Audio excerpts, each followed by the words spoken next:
भारत के इतिहास में 11 मई का दिन बेहद ही खास है। आज से 25 साल पहले 11 मई 1998 को राजस्थान के पोखरण फील्ड फायरिंग रेंज में खेतोखोलाई गांव के पास भारत ने द्वितीय परमाणु परीक्षण किया था।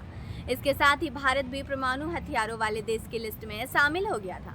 इस टेस्ट के साथ ही भारत दुनिया के ताकतवर मुल्कों की लिस्ट में शामिल हो गया था। भारत के इस कदम से अमेरिका समेत कई देशों ने दांतों तले उंगली दबा ली थी। पोखरण में हुए 3 परमाणु परीक्षण के बाद से ही 11 मई को राष्ट्रीय प्रौद्योगिकी दिवस यानी नेशनल टेक्नोलॉजी डे के रूप में मनाया जाता है।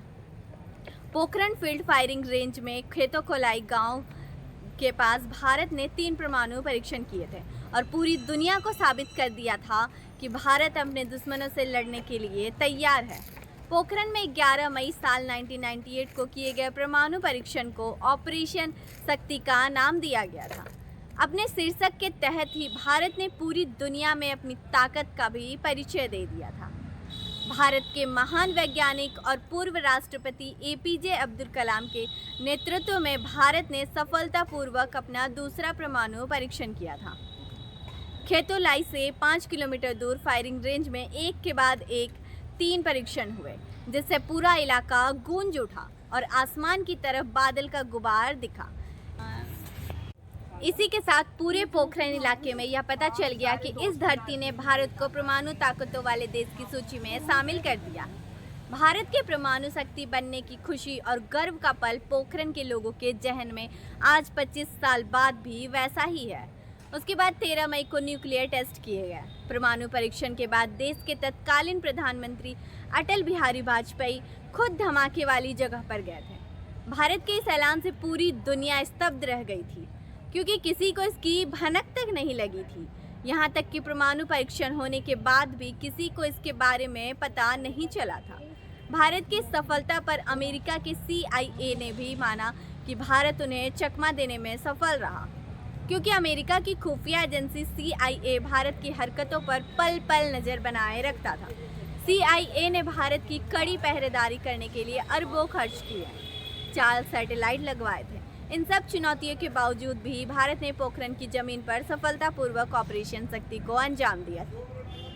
परमाणु परीक्षण 2 को बेहद ही गोपनीय तरीके से अंजाम दिया गया था कि किसी को भी इसकी भनक तक नहीं लग पाई।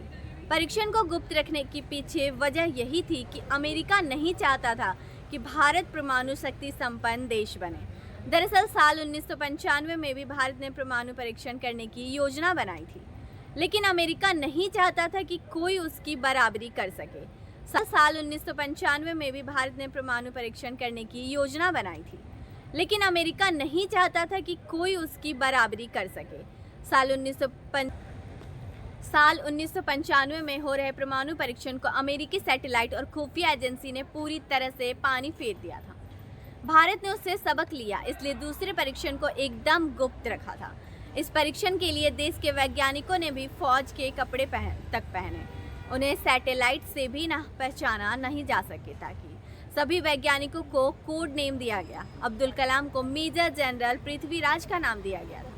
भारत ने 11 मई को दोपहर 3:45 पर 3 टेस्ट किए।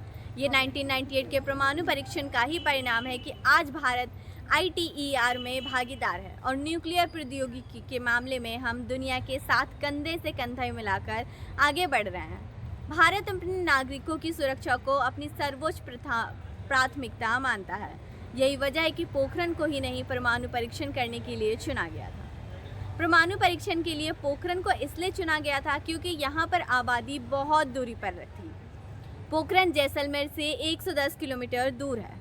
जैसलमेर जोधपुर मार्ग पर स्थित एक कस्बा है। रेगिस्तान के बालू में बड़े बड़े कुएं खोदे गए हैं और वहां परमाणु बम रखे गए थे। इन कुओं के ऊपर बालू के पहाड़ बना दिए गए थे।